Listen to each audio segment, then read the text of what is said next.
Chapter 2. There were only 5 miles of road in Nakina, and 3 of those miles ran past tiny little clearings and rough log shacks to the shores of Cordingley Lake. Autumn rains and frost had made a quagmire of dark clay. The truck, loaded with the boys' supplies, pulled slowly and laboriously through the mud, and twice they had to pry it out of holes where it bogged down to the rear axle. When at last they reached the landing, it was nearly noon.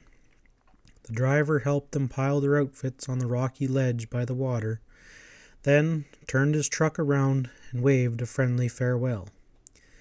It would be weeks before they saw another human being. The 2 18-foot canoes were racked up in spruce thickets close to the landing. They brought Lindsay's down first and stowed it carefully, tying a tarp over the bulky cargo. Then Jim's canoe was put into the water and loaded. On the southern arm of the lake there was less than a mile of open water for the wind to sweep. Nevertheless, the waves came in on the rocks with a sullen chop. There was a scud of clouds from the north, and the lake looked cold and gray and forbidding. "Pull that tarp good and tight," Jim warned. "We'll be bucking a wind when we get around the point." They took their paddles and shoved off. The first 2 miles were comparatively easy, for they were able to cut across to the opposite shore and keep the lee of the woods. Then they saw racing whitecaps coming past the point ahead, and in a few moments they swung their bows northeast, directly into the wind's teeth. "Boy, oh boy," yelled Lindsay. "We're going to be doing some work on this stretch." "You better save your breath," retorted his older brother. "Keep her nose straight in and don't ship any more water than you have to." They had to fight for every inch for the next 5 miles. When at last Jim brought his canoe abreast the pointed rock for which the lake had been once named, he was glad the battle was nearly over. With every pitch of the bow, white spray rattled over the tarp, and he could see water sloshing around in his boots in the bottom. Lindsay was toiling along in his wake, his young face set hard, and his shoulders pumping to the quick whip-like paddle stroke of the north wood. A good game kid, thought Jim with pride. The waves were lower now. They eased into the quiet waters of Cranberry River and rested tired backs and arms. "I nearly swamped back there," Lindsay panted. "We better haul out and see how much of our stuff got wet." There was a grassy cove 100 yards ahead, and they beached the canoes and unloaded their cargoes. Nearly everything was wet around the edges, but the only part of their supply that was wholly spoiled was a 100-pound sack of cornmeal. Regretfully, they dumped it, drained the canoes, and started packing once more. Jim straightened up suddenly. "Listen," he whispered. "Ducks!" There was a croaking quack high above them, and a pair of mallards nosed down into the wind for a landing. Right under Lindsay's hand was Jim's new 12-gauge shotgun, loaded. The younger boy had it at his shoulder in a jiffy, and as he fired, the drake came tumbling down into shoal water not 20 yards away. Then the second barrel roared, and the duck dropped like a plummet. "Got 'em both," the youngster cried. "How about dinner right now?" "No," said Jim. "You had a big breakfast. Let's push along. I'll guess you'll admit that's a pretty good gun, though." "Oh, it'll do," Lindsay replied, rubbing his shoulder, "even if it does kick like a mule. Of course, there's a lot in who's handling it." Jim grinned. "Yep," he said. "There's nothing wrong with your shooting." They loaded their canoes and picked up the floating ducks and resumed their journey. For 4 more miles, the little river twisted like a snake through the bush. There was 2 short portages, and it took time to transport the duffel across. With tumplines, the leather straps that go across the forehead and tie under the load, they could each pack 150 pounds at a time, but it was necessary to make 3 trips at each carry.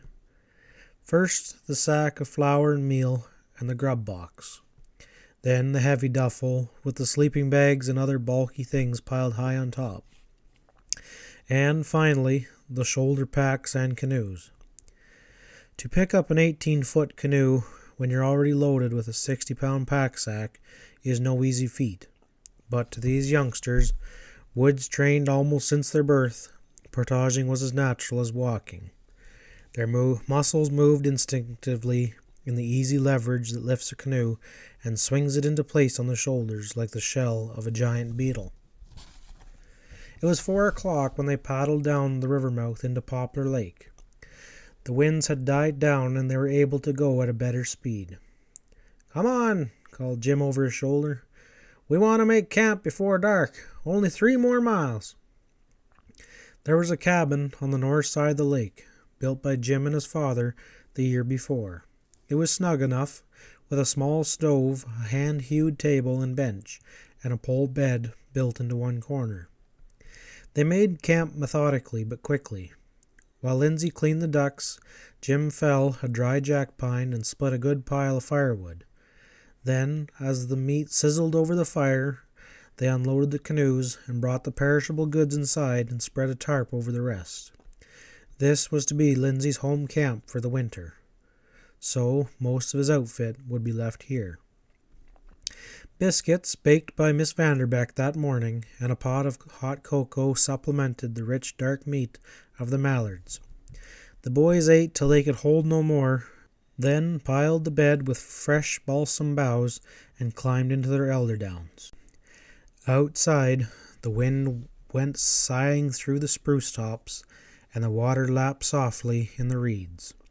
In 2 minutes, they were sound asleep. At 6 o'clock, Jim woke to a noise of hammering. Lindsay, already dressed, was tacking something up on the wall. "It's a calendar. I remember how we had to tally the days on a stick last year, and I brought it from home. Let's see, yesterday was October 10th, wasn't it? And today is the 11th. Only 3 weeks before the trapping season opens. Think we can have everything ready?" "Not this way," answered Jim, and bounded out of bed. "Brr, let's get that fire going." It was quick work. The dry, resinous splints of pine, feathered into plumes of shavings by Lindsay's big jackknife, caught at the first flare of the match. In 5 minutes the little stove was filling the cabin with welcome warmth. While Jim cooked flapjacks, his brother separated his share of the winter supplies and stowed them away into camp. Then they breakfasted, loaded their canoes, and made a start. The wind had died down in the night, and the air was clear, with a sharp tang of frost. They paddled down Poplar Lake, made a half-mile carry into Grave Lake, and traversed its 4 miles of open water. An hour paddling through the bends and reaches of another small river brought them to the head of Squaw Lake. They picked a likely place where the shore rose steeply from the lake, and beached the canoes. With their 2 axes ringing steadily in the bush, it took only a short time to throw up a half-wall, 4 logs high, in which to pitch their small tent. This done, they set about one of the most important of the fall chores, netting fish. Jim had run nets at the inlet of Squaw Lake before, and knew just where the fish would be the thickest. Each of the long gill nets was fastened, top and bottom, to a spruce pole, which the boys drove down firmly as possible into the mud. The net had a mesh about 2.5-inch square, just large enough to hold the head of an average-sized fish. They went back to their new camp for lunch, and it was 2 hours later when they returned to tend the net. Both were in one canoe, Jim steering, Lindsay in the bow.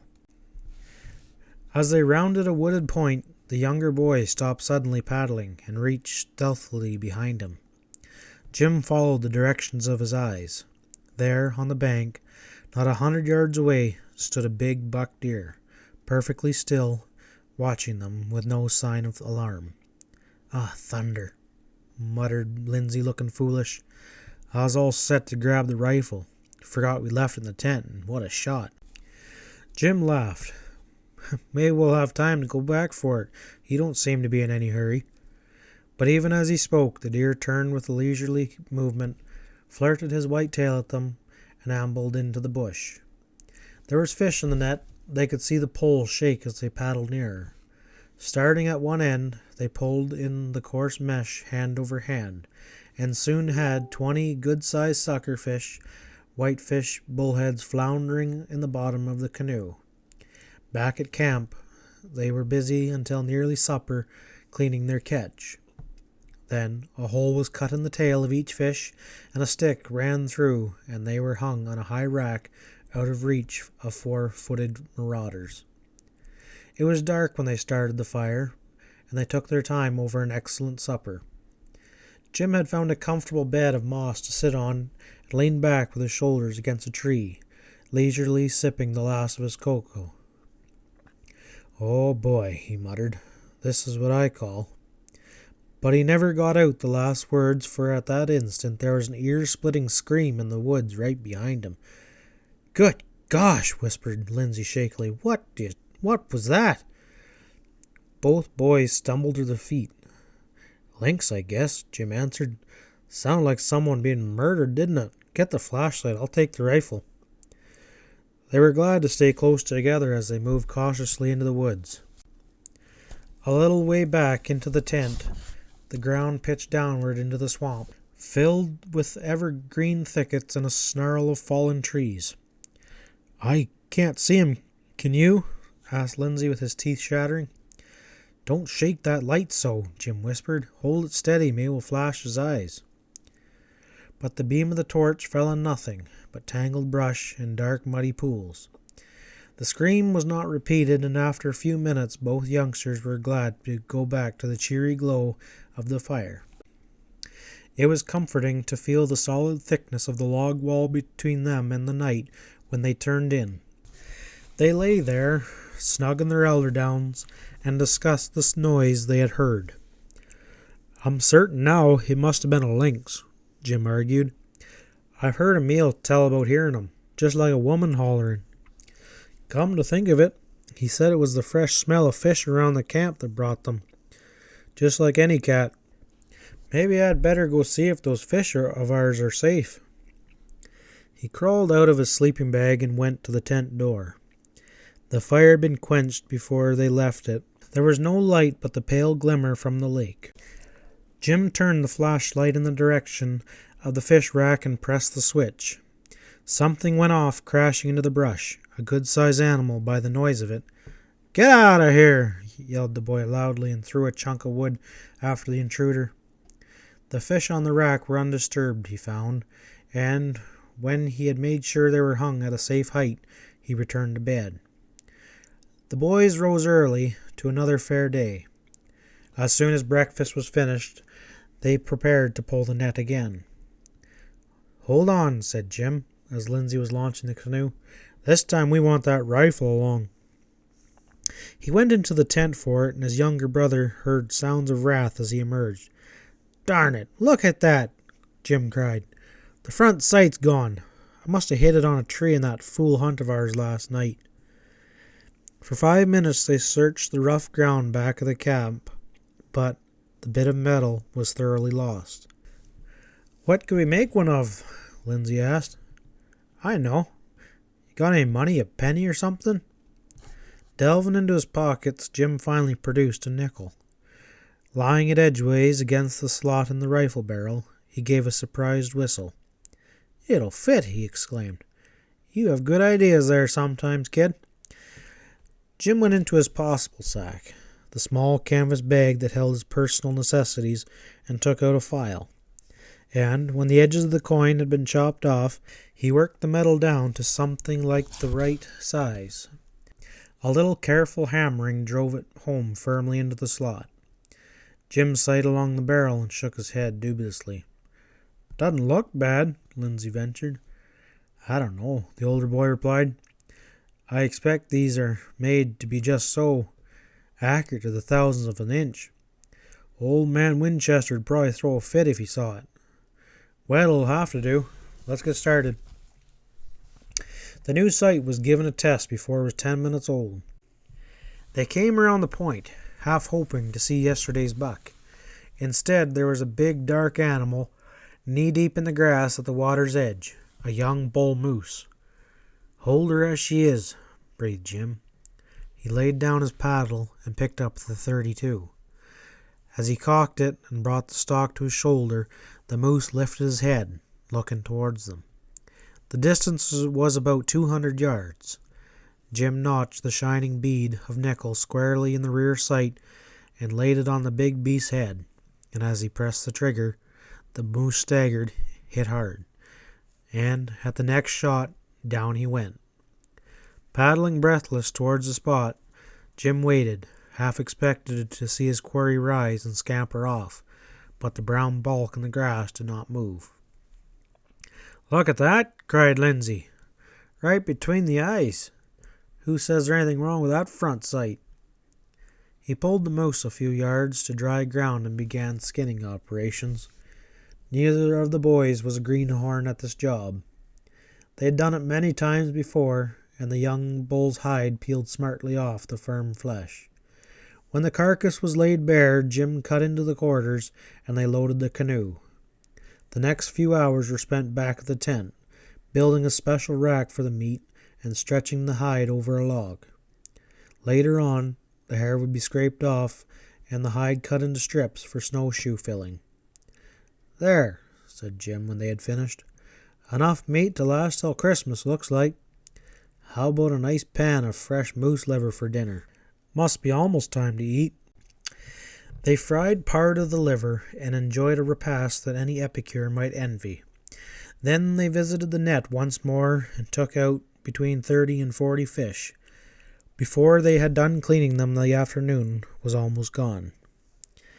"Well, we can start traveling in the morning with a clear conscience," Jim yawned. "Got all the fish we need for a while, and a good supply of meat that we can pick up on our way back. Come, get to work, young fella. It's your turn to cook supper."